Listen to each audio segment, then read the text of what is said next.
तो ये कह रहे हैं the BJP and RSS have captured every single institution of our country, we are now fighting the BJP, the RSS and the Indian state itself. आप देश से ही लड़ाई लड़ रहे हैं, आप नक्सलवादी हो गए हैं, डीप स्टेट आप खुद हो गए। अभी मजा आएगा ना भिड़ो। आप लोगों को तो थोड़ी शर्म आनी चाहिए, इसलिए शर्म आनी चाहिए क्योंकि 1947 की आजादी पर जब आप सवाल उठाते हैं तो आप पिक्चर चालू करो बे।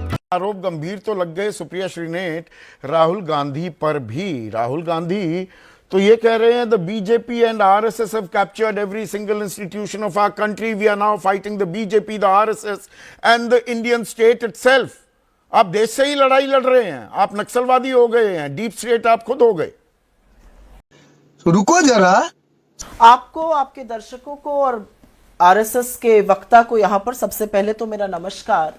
और आपके सवाल का मैं बिल्कुल डायरेक्ट जवाब दूंगी, जवाबों से और सवालों से मैं कभी भागती नहीं हूं, लेकिन मैं एक चीज पहले इस देश के सामने, एक मत है भारतीय होने के नाते, कांग्रेस भूल जाइए, भाजपा भूल जाइए, संघ भूल जाइए, एक भारतीय होने के नाते जिसका दिल इस देश के लिए धड़कता है, मैं पूछना चाहती हूं आरएसएस के वक्ता से यहां पर, ये जो रानी झांसी लड़ रही थी और जो भगत सिंह और सुखदेव और राजगुरु और अशफाकुल्ला खान ने अपने प्राणों का बलिदान दिया, जो लाला लाजपत राय ने डंडे खाए, जो नेहरू ने 10 साल बिता दिए, जो बाबा साहब ने संविधान बना दिया, जिन बोस का चेहरा दमक उठता था हिंदुस्तान की आजादी को लेकर, जिस महात्मा को आजादी की नायक होने के कारण आपके गोडसे ने मार डाला, ये सब भारत के आजादी से इसका कोई लेना देना नहीं है।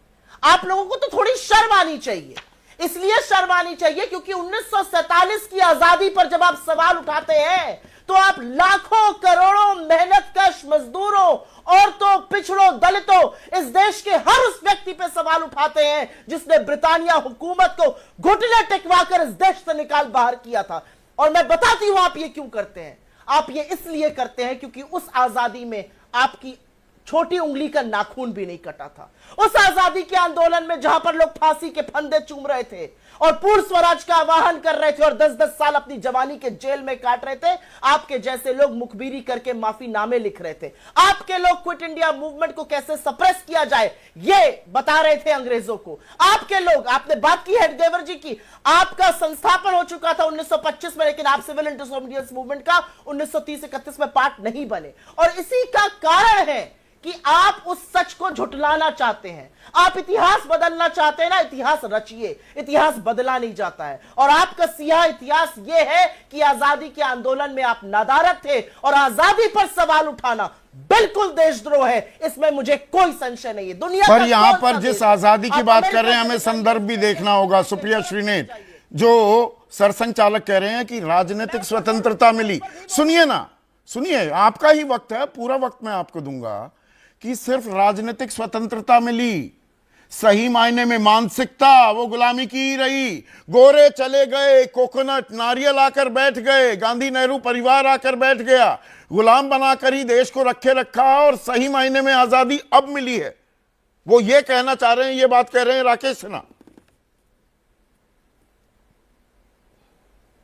मैं आपको बताती हूं मोहन भागवत को समस्या क्या है 1947 की आजादी से, क्योंकि जब वो 1947 की आजादी पर सवाल उठाते हैं और उसको अमान्य कर देते हैं, जंगे आजादी को अमान्य कर देते हैं, इस संविधान को वो अमान्य कर देते हैं। और उनको दिक्कत इसलिए है क्योंकि आजादी मिली, संविधान बना और पिछड़े, दलित, आदिवासी, जिन लोगों को सदियों से दबाया गया था, वो बराबरी का दर्जा पाकर आपके बगल में बैठने लगे।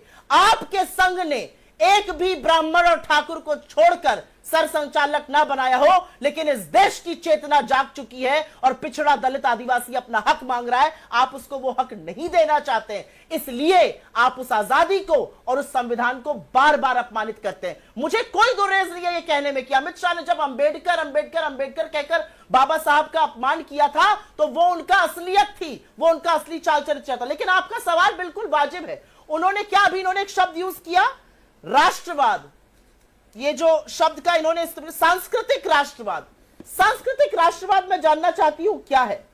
सांस्कृतिक राष्ट्रवाद नफरत है, हिंसा है, दुर्भावना है, हेट स्पीच है, एक दूसरे को उकसाना है, दूसरों के धर्म स्थलों पर जाकर अपना झंडा गाड़ना है, गोलियां बंदूक चलाना है। क्या है सांस्कृतिक राष्ट्रवाद? और आपका हमारे लिए सांस्कृतिक राष्ट्रवाद क्या है? एक मिनट। पुराण है, गीता है, रामायण है। गीता है, शिव पुराण है, रामायण है। आप ये कह रही हैं 7 समंदर पार जाकर देश की हर संस्था पर सवाल उठाना, देश चाहे वो न्यायपालिका हो, चाहे वो कार्यपालिका हो, चाहे अलग अलग संस्थाएं हैं, और कहना कि देश के सरकार वो देश विरोधी हो गई है, इस तरह के बयान देना।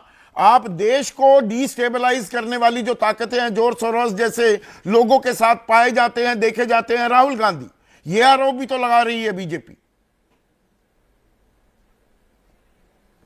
मैं पहले सांस्कृतिक राष्ट्रवाद पर अपना वक्तव्य पूरा करूंगी, क्योंकि सांस्कृतिक राष्ट्रवाद नफरत, अहिंसा, नफरत, हिंसा, दुर्भावना नहीं है। सांस्कृतिक राष्ट्रवाद एक दूसरे को मारना नहीं है, एक दूसरे के धार्मिक स्थलों पर जबरन झंडे गाड़ना नहीं है। सांस्कृतिक राष्ट्रवाद आपको सत्य सिखाता है, आपको साहस सिखाता है, आपको शांति सिखाता है, और यही ध्रुव सत्य है। इस जीवन के ध्रुव सत्य ये हैं। और मैं एक बात और कहना चाहती हूं, हमारे लिए सांस्कृतिक राष्ट्रवाद गीता है, रामायण है, शिव पुराण है। और मुझे आप बताइए कि जिस मर्यादा पुरुषोत्तम राम को इस देश का कण कण पूजता है, यहां तक कि दूसरे धर्म को मानने वाले भी उनके आगे शीश झुकाते हैं, उस मर्यादा पुरुषोत्तम राम के नाम पर आप इतनी घनौनी राजनीति कर कर आजादी, जंगे आजादी को कम आंक रहे हैं। क्या हो गया है आप लोगों को? मैं आज प्रोफेसर साहब से एक सवाल पूछना चाहती हूं। आज की तारीख में अगर श्री रामचंद्र, श्री कृष्ण अवतरित हो जाए तो वो क्या करेंगे? वो आपकी वैमनस्यता को, आपकी नफरत को नकारेंगे, या वो भी मुसलमानों के घरों पर बुलडोजर चलाएंगे और ईसाइयों के चर्च पर जाके 25 दिसंबर और आप को हर तोड़फोड़ संस्था करेंगे? को क्या है डिफेम सांस्कृतिक करेंगे, राष्ट्रवाद? ये मैं डिमीन जरूर जानना करेंगे, चाहती हूं। डिस्क्रेडिट करेंगे। इसका मेरे जवाब शब्द मैं नहीं, देती हूं। जयप्रकाश नड्डा, जगत प्रकाश नड्डा के शब्द। Defame, demean and discredit India, ये आपका एजेंडा हो गया है क्या? इसका सवाल, जी हां, इस सवाल का जवाब जो देश में हो रहा है उसी में निहित है। इस देश में एक जस्टिस खड़ा होकर, एक जज कहता है संविधान को बदल देना चाहिए। इस देश में एक जज कहता है जो मुस्लिम आबादी वाला इलाका है उसको खुलेआम पाकिस्तान कहकर बुलाता है।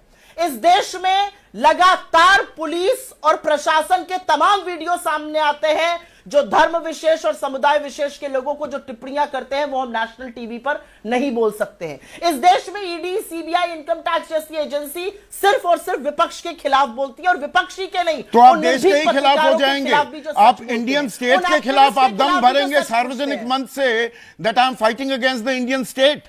आप भारतीय राष्ट्र के खिलाफ लड़ाई लड़ने लग जाएंगे।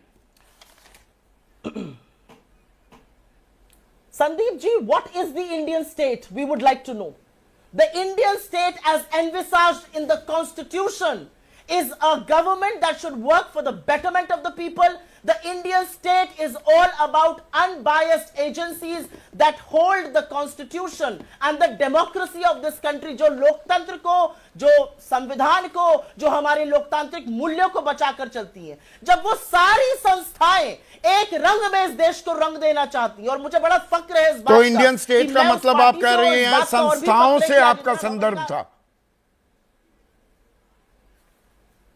बिल्कुल, और किससे होगा संदर्भ?